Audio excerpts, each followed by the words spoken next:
Assalamualaikum warahmatullahi wabarakatuh.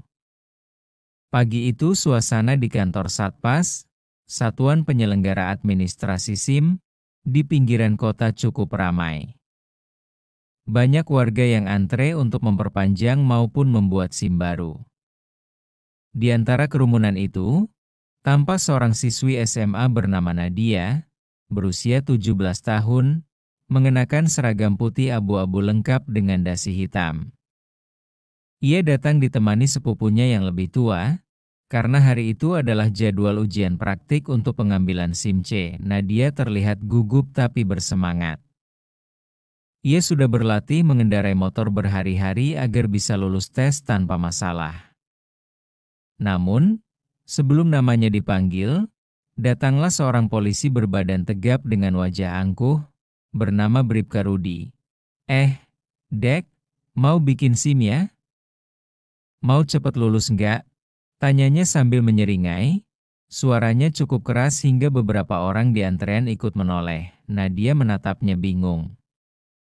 Maksudnya, Pak? Bribka Rudi menepuk map yang dibawa Nadia lalu mendekat. Kalau mau SIM langsung jadi, gampang.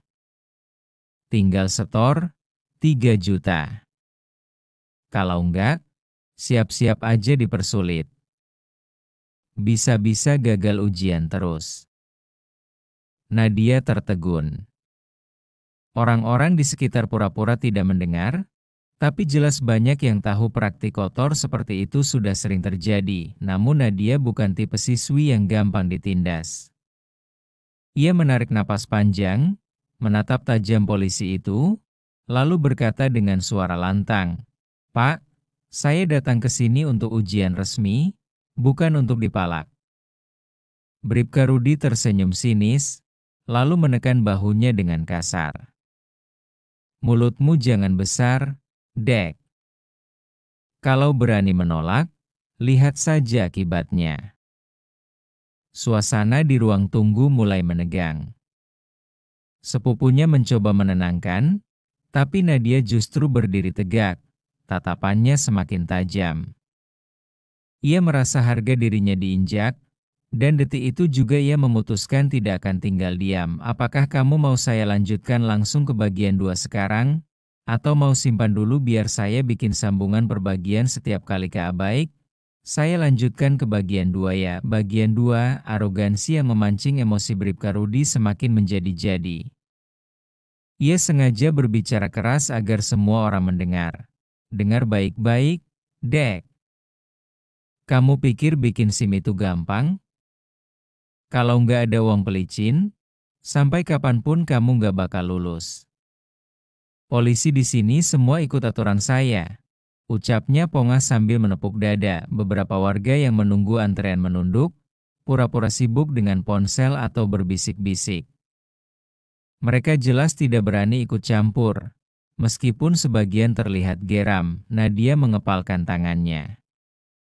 Wajahnya memerah menahan emosi. Ia ingat pesan ayahnya, jangan pernah takut melawan ketidakadilan, sekalipun pelakunya orang berseragam. Pak, jangan seenaknya. Tugas polisi itu melayani masyarakat, bukan memeras, balas Nadia dengan suara lantang. Bribka Rudi mendengus. Dasar bocah ingusan. Berani sekali ngajarin saya hukum. Tangannya bergerak hendak meraih kerah baju Nadia, namun sebelum sempat menyentuhnya, Nadia spontan mengelak. Gerakan cepat itu membuat orang-orang di sekitar bersorak kecil.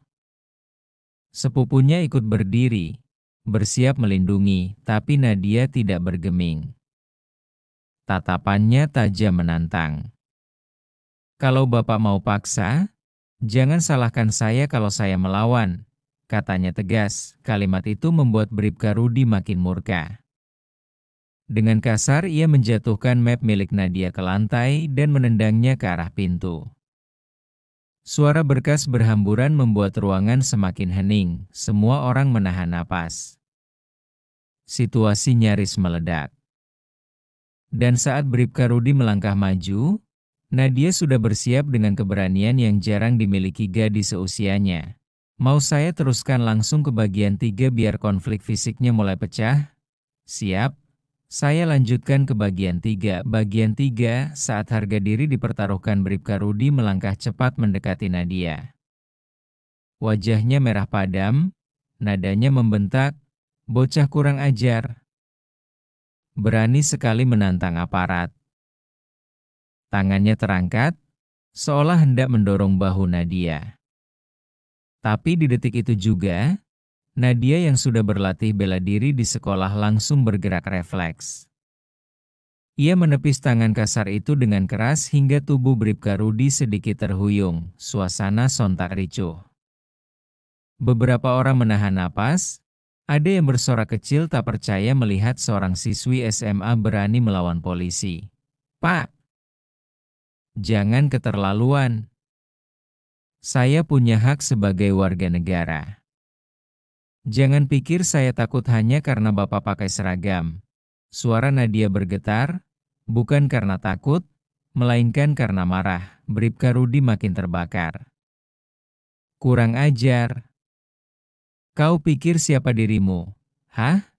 Teriaknya sambil kembali maju. Kali ini ia mencoba menjambak kerah baju Nadia, tapi gadis itu melangkah gesit ke samping dan, "Buk!" Siku kanannya mendarat tepat di lengan Bribka Rudi. Polisi itu meringis kesakitan, kerumunan langsung gaduh.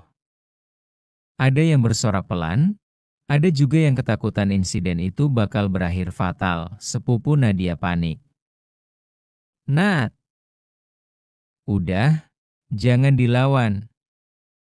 Nanti malah bahaya."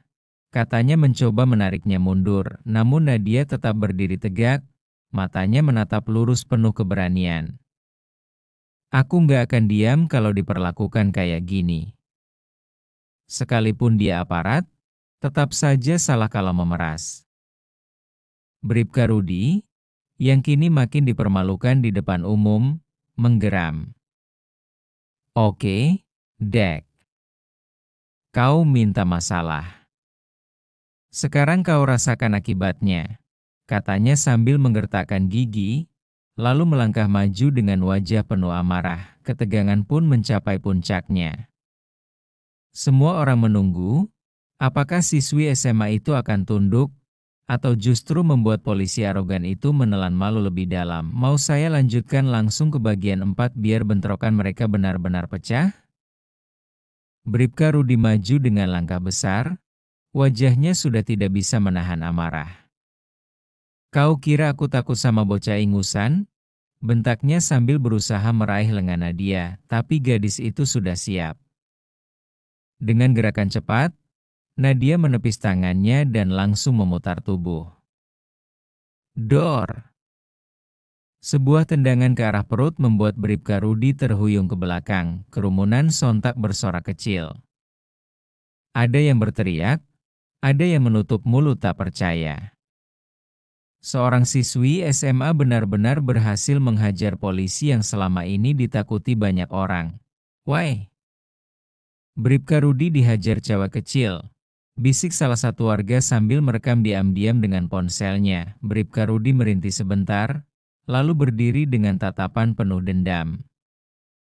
"Kurang ajar. Kau berani sentuh aku?" Ia mencoba menerjang kembali, namun Nadia lebih gesit. Ia merunduk, lalu menyikut dada polisi itu hingga tubuhnya terhuyung menabrak kursi plastik. Kursi itu jatuh berderak, membuat suasana semakin panas. Sepupu Nadia ketakutan, mencoba menariknya. "Nat, cukup. Jangan bikin masalah besar." Namun Nadia menjawab dengan tegas, "Aku tidak mencari masalah. Aku hanya mempertahankan diri. Biar semua orang lihat siapa yang salah di sini." Warga yang menonton mulai bersuara, "Memang betul, dari tadi dia yang maksa. Polisi kok kayak preman aja. Jangan biarin anak SMA diperlakukan begini." Sorakan itu membuat Bribka Rudi makin gelap mata. Ia menggertakkan giginya, bersiap melakukan serangan terakhir. Tapi kini bukan hanya Nadia yang siap melawan. Orang-orang di sekitar mulai menunjukkan keberanian, seolah mereka juga sudah muak dengan kelakuan arogan itu. Mau saya lanjutkan langsung ke bagian 5? Biar kita lihat apakah warga benar-benar ikut turun tangan? Baik, saya lanjutkan ke bagian 5. Bagian 5, warga ikut bergerak. Bribka Rudi bangkit dengan napas memburu. Wajahnya merah padam, matanya liar. Ia mengacungkan jarinya ke arah Nadia. Kau bakal saya masukkan sel malam ini. Dasar bocah kurang ajar. Namun sebelum ia sempat melangkah lagi, seorang bapak parubaya yang sejak tadi duduk di antrean berdiri dan bersuara lantang. Cukup, Pak Polisi. Semua orang di sini lihat jelas siapa yang mulai duluan. Jangan main ancam-ancam anak kecil. Sorakan itu membuat beberapa warga lain ikut menimpali. Betul. Dari tadi dia yang maksa setor uang. Kami juga jadi korban pungli di sini, tapi nggak pernah ada yang berani buka suara. Sekarang ketahuan belangnya. Bribka Rudi mendengus kesal. Diam kalian semua. Kalau berani melawan, saya tangkap satu-satu. Tapi ancaman itu justru membuat kerumunan makin berani. Ada yang sengaja mengangkat ponselnya tinggi-tinggi, merekam setiap detik kejadian itu. Nadia melangkah maju.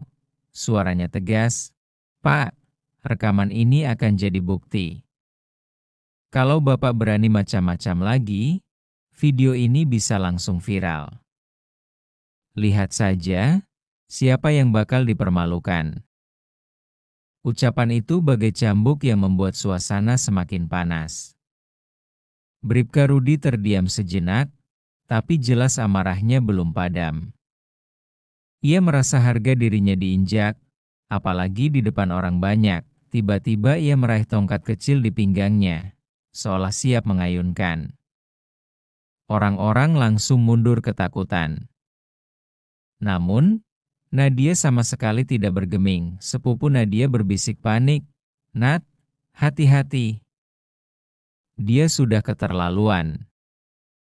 Nadia menatap lurus ke arah polisi arogan itu, tubuhnya tegak tanpa rasa gentar. Semua mata tertuju padanya. Detik berikutnya akan menentukan apakah keberanian seorang siswi SMA bisa benar-benar mematahkan arogansi seorang aparat berseragam. Mau saya teruskan ke bagian 6, di mana ketegangan ini benar-benar meledak saat tongkat itu diayunkan?